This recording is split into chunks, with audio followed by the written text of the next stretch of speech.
में municipal commissioners की मुक़ररी शुरू थी वही है। अहम खबर ॾियूं पिया के ओभर ज़िले के 5 टीएमसीज़ में म्यूनिसिपल कमिश्नर्स मुक़रर किया विया आहिनि। कराची में अहम खबर नासरमा सां शेयर कयूं पिया त कराची के टीएमसीज़ में म्यूनिसिपल कमिश्नर्स की मुक़ररी शुरू थी वही है। ओभर ज़िले के 5 टीएमसीज़ में म्यूनिसिपल कमिश्नर्स मुक़रर किया विया आहिनि। एक बार ॿीहर नासरमा के अहम खबर ॾींदा हलूं त कराची के टीएमसीज़ में म्यूनिसिपल कमिश्नर्स की मुक़ररी शुरू थी वही है। वधीक अवांखे ॿुधाइण पिया ओभर ज़िले के 5 टीएमसीज़ में म्यूनिसिपल कमिश्नर्स मुक़रर किया विया आहिनि। तफ़सील मालूम कंदासीं कराची में चीफ रिपोर्टर फयाज़ कुरैशी खां।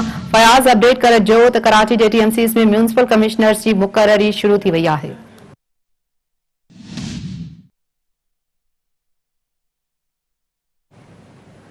अहम खबर ॾियूं पिया नासरमा के कराची में कराची के टीएमसीज़ में म्यूनिसिपल कमिश्नर्स की मुक़ररी शुरू थी वही है। इन हवाले से ॿुधायूं पिया त ओभर ज़िले के 5 टीएमसीज़ में म्यूनिसिपल कमिश्नर्स मुक़रर किया विया आहिनि।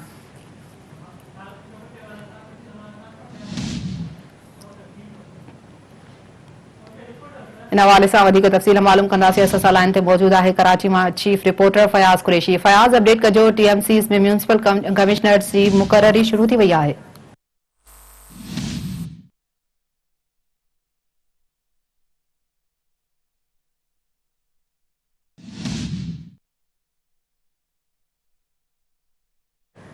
टेक्निकी मसले के करे असो राब्तो फयाज़ कुरैशी से न थी सघियो आहे। एक भेरो ॿीहर नासरमा के अपडेट कंदा हलूं त कराची के टीएमसीज़ में म्यूनिसिपल कमिश्नर्स की मुक़ररी शुरू थी वही है।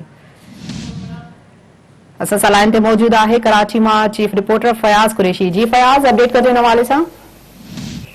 बिल्कुल अनीला, कराची में मेयर ऐं डिप्टी मेयर जे बाज़ाब्ता तौर ते कसम खणण वारी तकरीब खां पोइ हाणे जेको मकानी खातनि जो जेको निज़ाम आहे उनमें तब्दीलियुनि जो अमल शुरू थी वियो आहे।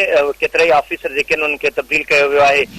टाउन म्यूनिसिपल कमेटी जा जेके म्यूनिसिपल कमिश्नर्स आहिनि उन्हनि जी मुक़ररियूं कयूं वियूं आहिनि। उनमें ज़िलो ओभर जेको आहे उन जूं 5 जेके टीएमसी आहिनि उन्हनि जा म्यूनिसिपल कमिश्नर जेके आहिनि मुक़रर कया आहिनि। उनमें एजाज शेख, जावेद कलवड़, गुलशन इकबाल, एजाज शेख जिना टाउन, मुनवर मल्ला सफूरा, इम्तियाज मक्सी के सोराब गोट और तनवीर अहमद के चेन्नई टाउन में म्यूनिसिपल कमिश्नर मुक़रर किया वियो आहे।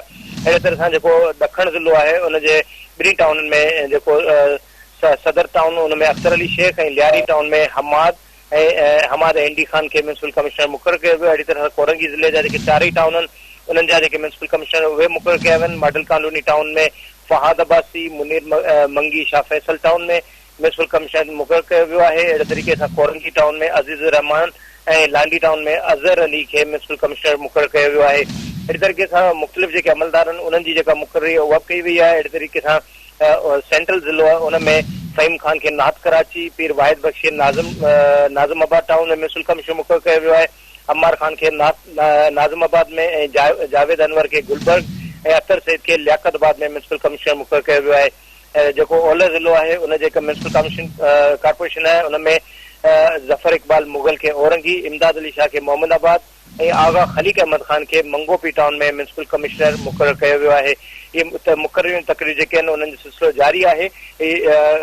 मुर्सा वहाब जे कसम खणण खां पोइ डिप्टी कमिश्नर तब्दील थिया, खां पोइ हाणे म्यूनिसिपल कमिश्नर जेके आहिनि उन्हनि जी मुक़रर कयनि ऐं वधीक जेके तब्दील आहिनि उहे पिणु मुतवक़ा आहिनि। वॾी महिरबानी फयाज़ कुरैशी तफ़सील ॾियण जे लाइ।